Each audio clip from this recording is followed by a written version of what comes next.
What is up, guys? Rambling Collector back here with another book review for all of you. And today I will be covering the book duology of Services End and Dirt Walkers by David Joel Stevenson. A post-apocalyptic story that, in all honesty, was short but sweet and has a wholesome conclusion. The fact that this actually wrapped up in 2 books really surprised me. But all in all, I will say, despite its short length, it is definitely worth the read. So, let's get right into it, shall we?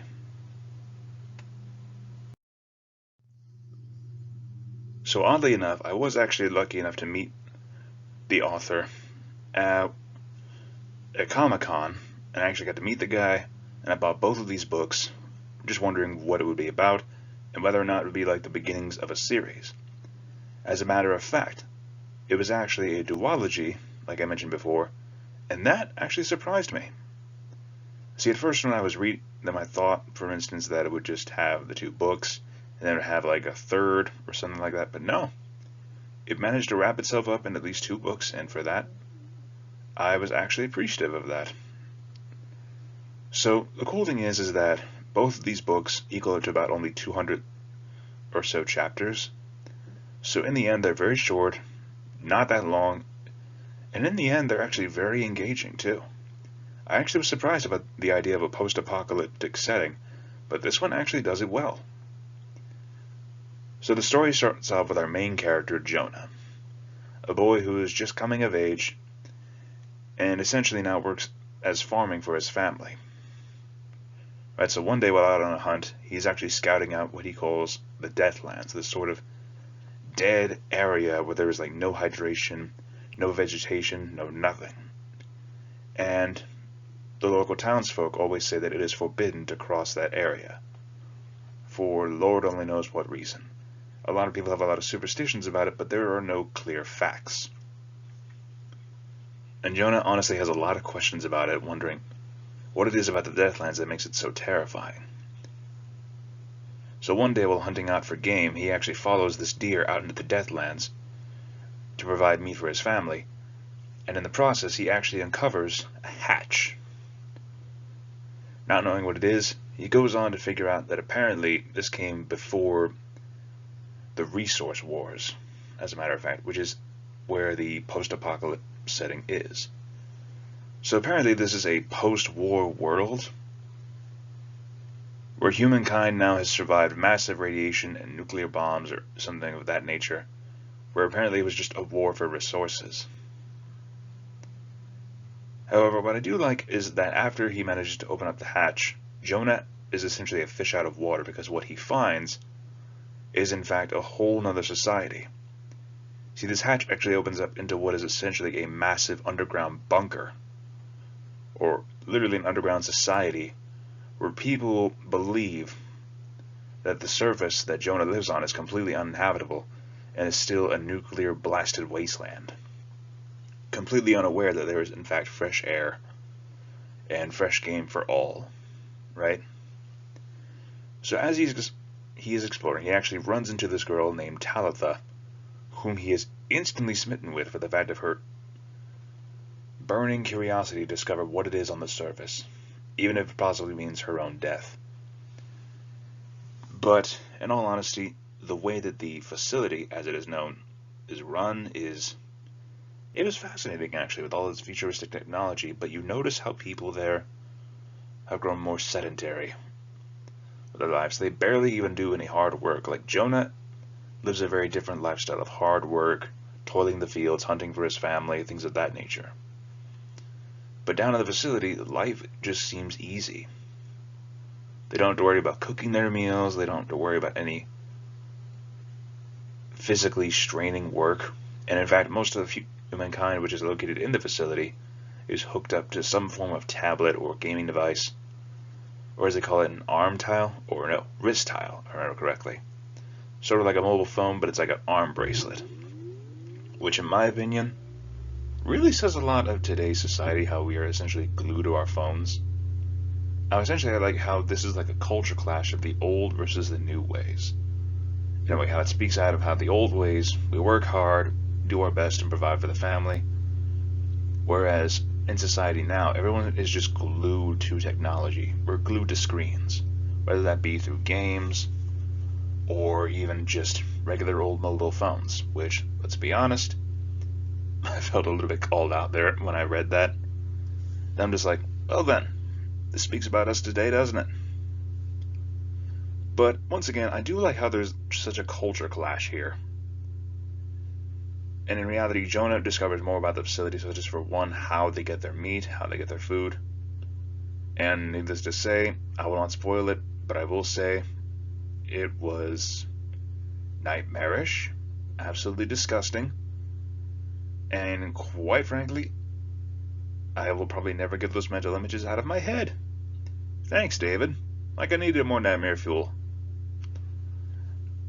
But this is all just in the first book, so he winds up finding Talitha and meeting her whilst in disguise throughout the facility, right?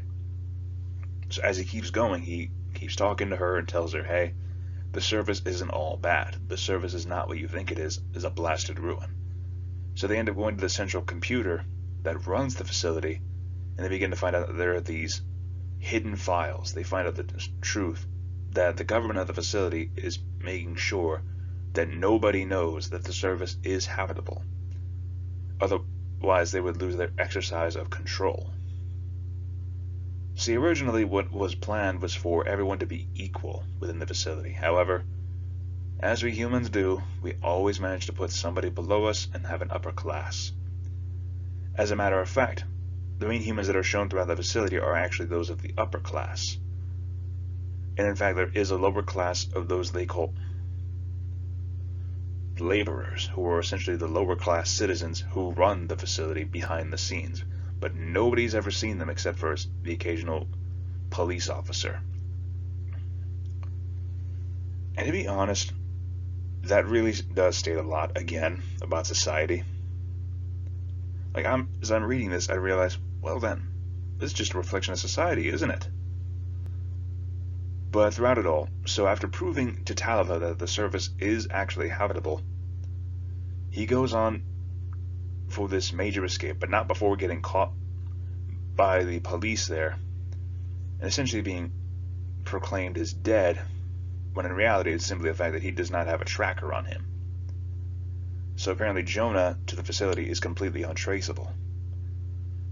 So, Jonah manages to escape, finds Talitha, and right before they leave for the surface, Talitha manages to get a message out about how the surface is actually habitable, which then leads us into Dirt Walkers, because right afterwards it shows how Jonah and Talitha are essentially stuck in the desert, how Talitha herself learns to adapt to surface life within the sequel.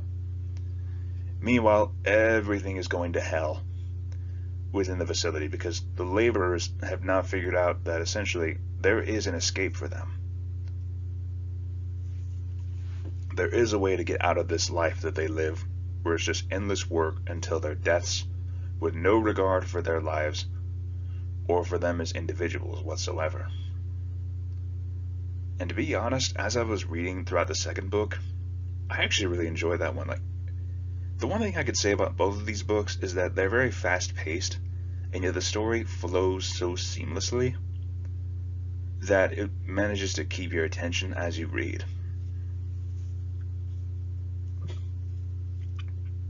But I do like how it ends up switching the storyline more in Dirt Walkers, how we keep getting a different perspective. Because from the first book alone, it was mostly about Jonah, right? Mostly about Jonah discovering the facility, finding the girl, falling in love.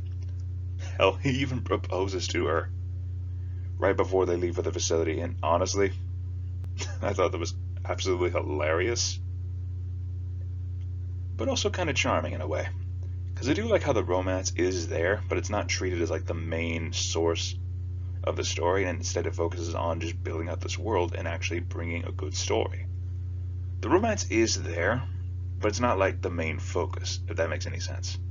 Like throughout Dirt Walkers, we actually see Talitha adapting to life on the surface, learning to enjoy it, learning to actually be part of a community that actually cares about her, instead of being glued to their devices throughout, and even having a caring family.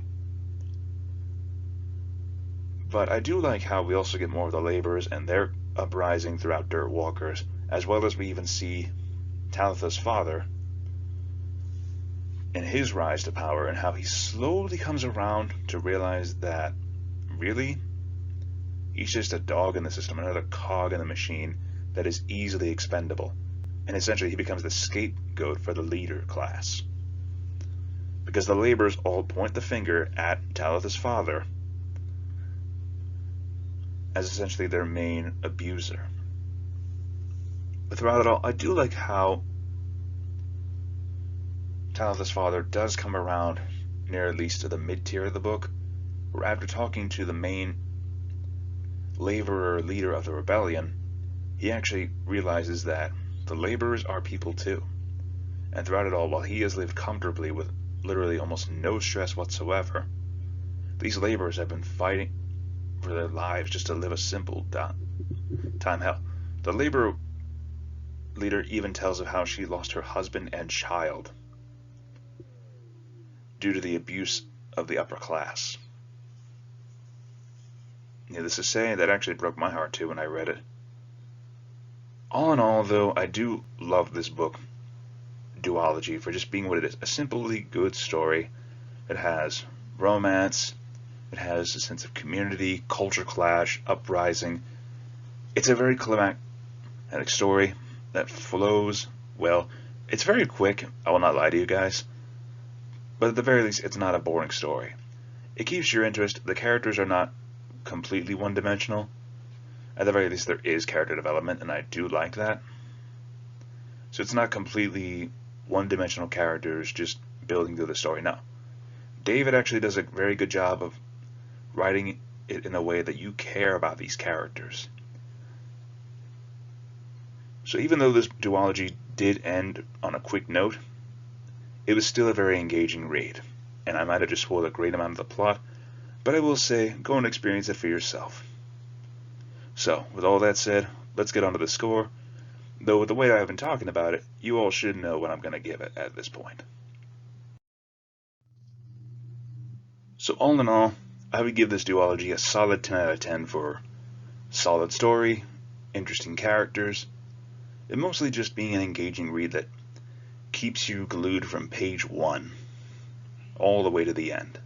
And if you guys want more similar stories to this, or if you want something a bit more fantasy instead of post-apocalypse sci-fi, I would actually recommend the books Camelot Forever, Lancelot's Redemption by Robert W. Hickey and Bill Nichols, and Lydia Scherer's Love, Lies, and Hocus Pocus series with the first book, Beginnings, both of which I have actually covered recently in my channel, and I will leave video links for you in the comments section. Anyways, you guys, if you've made it to this far in the video, thank you so much for listening to this crazy man's ramblings, and I hope at the very least I've interested you in picking up this book for yourself. Anyways, you guys, thank you so much again for listening. This is Rambling Collector, signing off. Have an awesome day. Bye-bye.